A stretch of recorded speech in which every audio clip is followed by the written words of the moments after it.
Hello, good evening everyone. Once again, we are in your physics concept class. So let's we discuss something. In the last class, we have discussed the topic the electric flux, the area vector and the solid angle. But the topic electric flux is continued, and the today's topic is Gauss theorem or the Gauss law related to the electric flux. So without wasting your time, let me discuss about the electric field initially and then the Gauss theorem. So see, although हम last class में electric flux के बारे में कुछ discuss कर चुके हैं, but आज हम सिर्फ कंडीशंस की बात करेंगे. What are the conditions to be maximum और मिनिमम इलेक्ट्रिक फ्लक्स. तो इलेक्ट्रिक फ्लक्स हमें ऑलरेडी पता है, the number of electric field lines passes through a close surface normally is the measure of electric flux. ये मैं पहले ही बता चुका हूँ. तो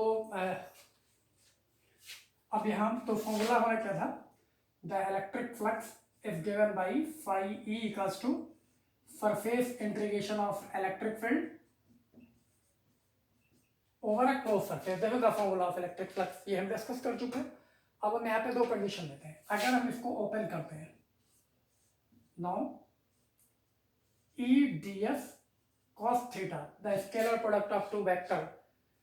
Here E is a vector, area is also a vector. Then it is E ds cos theta. अब there are to conditions, दो conditions यहाँ पे पॉसिबल है. अगर हम एक प्लेन को ऐसे कंसीडर करते हैं, this is the plane, it's area vector as this, ds इस एलिमेंट के अराउंड लेंगे और the electric field as this. So in this situation the angle between the electric field and the area vector of surface s at an angle 90 degree. देख रहा है आपको, surface ये है, इसका area vector perpendicular to the plane of the surface है और electric field ये है. तो यह कंडीशन यूज करते हैं. First, if area vector is perpendicular to the direction of electric field, अगर ये कंडीशन है, दैट इज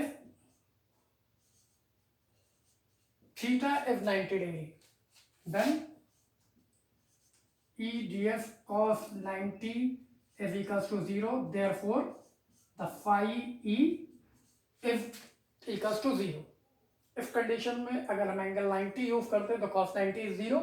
तो there is no flux associated with the surface. आप ये देख भी रहे हैं कि इन इलेक्ट्रिक फील्ड लाइंस में से एक भी लाइन इस प्लेन से पास आउट नहीं हो रही है.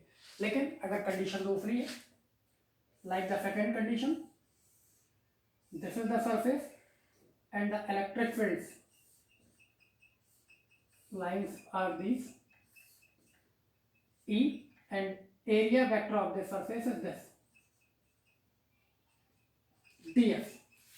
In this situation, the electric field lines are passes normally through the area, that is the surface area. यहाँ पे एरिया एलिमेंट लेंगे ds, जैसे यहाँ लिया था. तो इस कंडीशन में when the area vector is parallel to the direction of electric field, the second condition is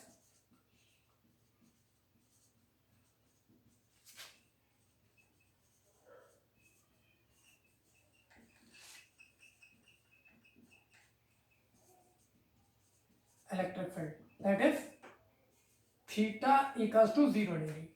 अगर ये सिचुएशन है, this is the figure for the first condition and this is the figure for second condition. तो क्या है,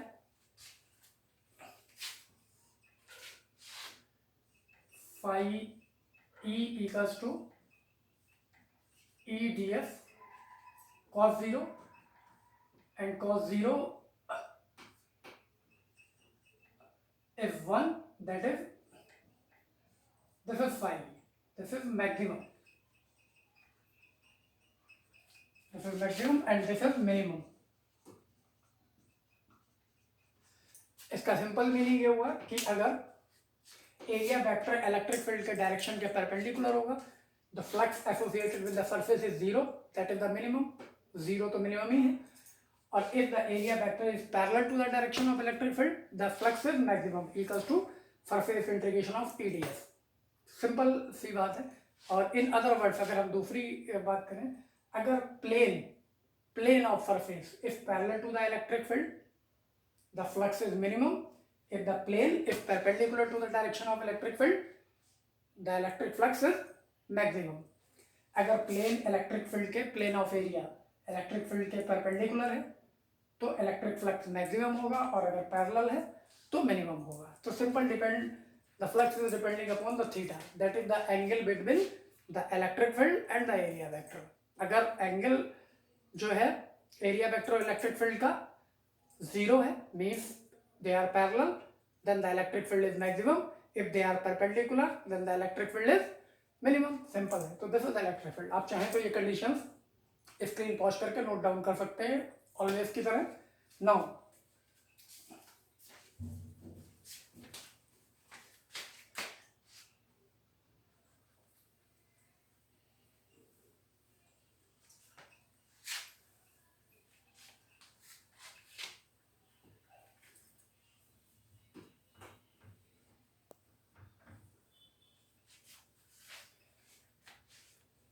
Now, the today's topic is Gauss theorem. So let me discuss the Gauss theorem.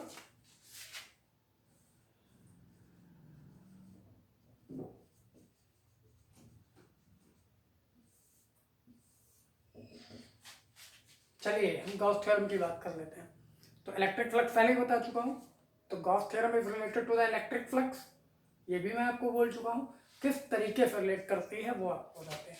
अगर हम यहाँ पर कोई surface assume करते हैं, ये इस सरफेस पे कोई एक एरिया, स्मॉल एरिया एज्यूम कर लेते हैं, बस इसका एरिया वेक्टर आपको पता है इस डायरेक्शन में होगा, द पॉइंट इज पी, और यहाँ पर हमने कोई चार्ज रख रखा है क्यों,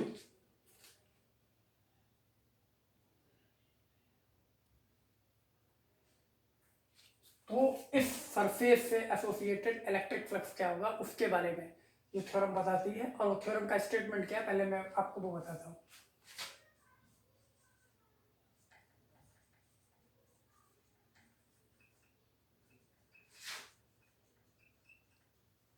the electric flux through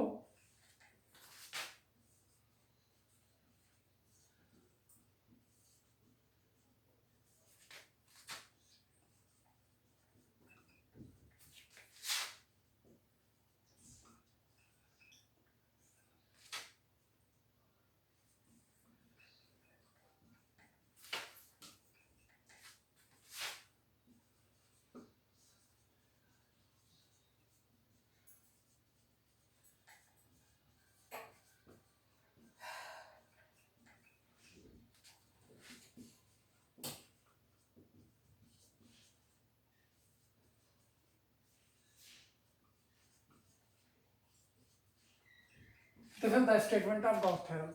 The electric flux through a closed imaginary surface is 1 upon epsilon times of the net charge enclosed by the surface. This is the Gauss theorem. Clear है? अगर हम कोई भी एक क्लोज सरफेस लेते हैं और उसके अंदर एक चार्ज सपोज कर लेते हैं, तो इस पूरे सरफेस से एसोसिएटेड जो इलेक्ट्रिक फ्लक्स होगा वो इसमें इनक्लोज चार्ज का 1 अपॉन एप्सिलॉन नॉट टाइम्स होगा। कब? In the free space. और अगर कोई डाइलेक्ट्रिक मीडियम है तो डाइलेक्ट्रिक मीडियम के लिए जैसा कि आपको पता है एप्सिलॉन नॉट के साथ में ये permittivity of the free space होती है, और अगर कोई डाइलेक्ट्रिक मीडियम है तो permittivity of that medium require होती है, दैट इज एप्सिलॉन नॉट के यूज करना पड़ेगा। तो 1 अपॉन एप्सिलॉन नॉट के टाइम्स ऑफ कंडीशन हो जाएगी। तो this is the statement. So that is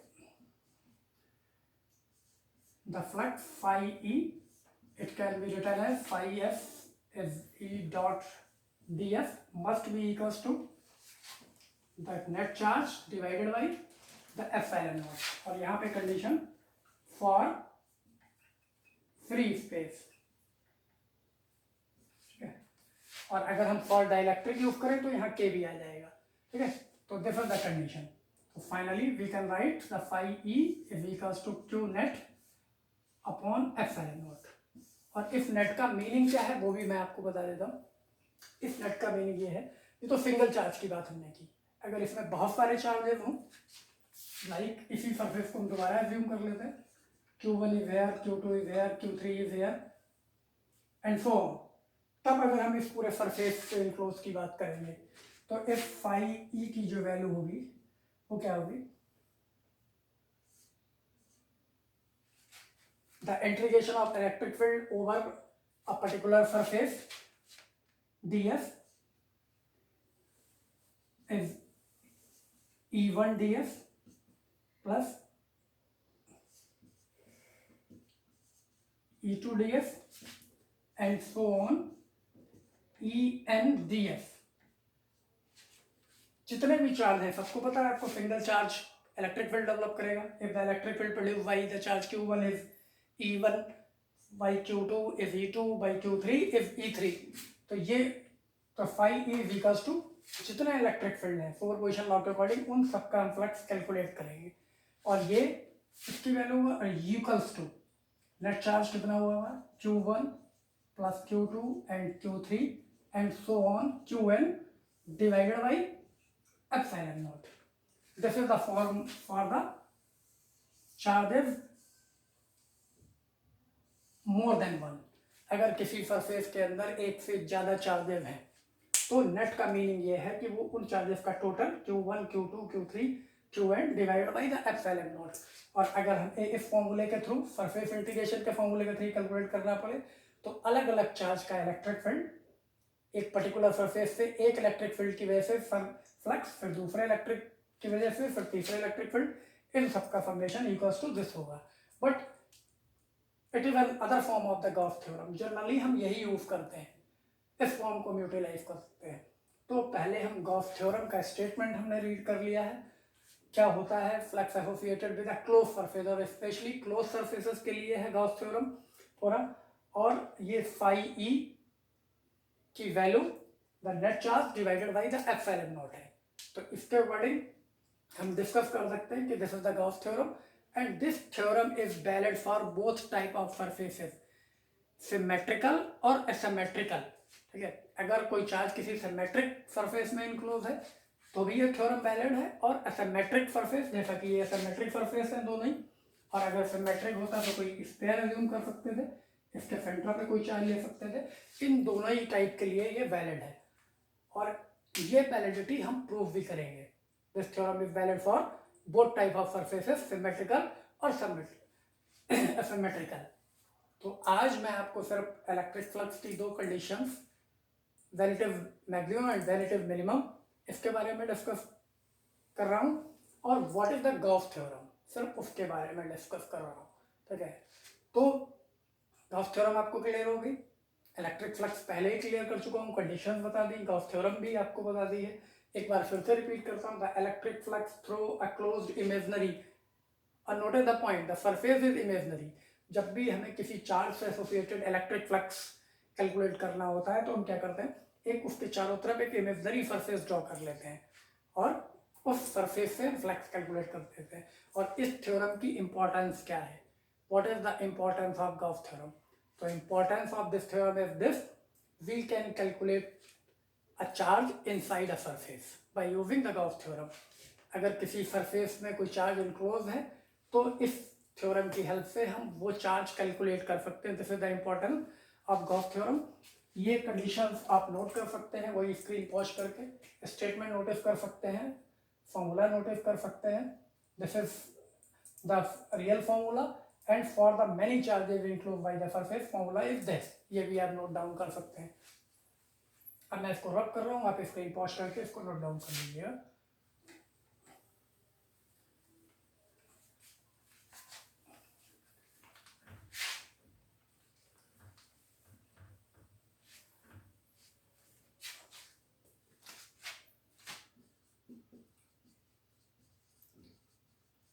importance of Gauss's theorem, theorem की इंपॉर्टेंस क्या है? तो यहाँ पे मैं लिखता हूँ by the theorem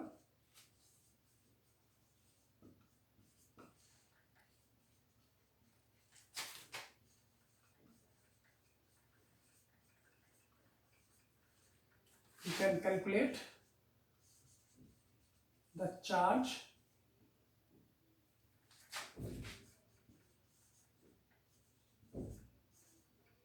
enclosed by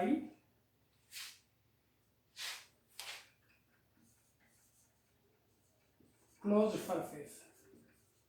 This is the importance of the theorem. We can, by using the Gauss theorem, we can calculate the charge enclosed by the surface. किसी सरफेस में इनक्लोज चार्ज को हम Gauss theorem की help से calculate कर सकते हैं. यही इसकी इंपॉर्टेंस है. समटाइम्स 1 मार्क्स में ये आपसे पूछा भी जा सकता है, what is the importance of Gauss theorem. तो you can write this statement, by using the Gauss theorem we can calculate the charge enclosed by the closed surface. So this is its importance. So that's all for today. In the next class we will discuss again about the Gauss theorem and verify it.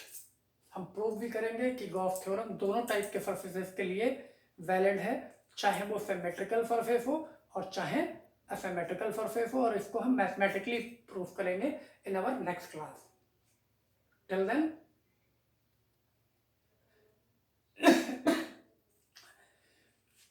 we continue with your study.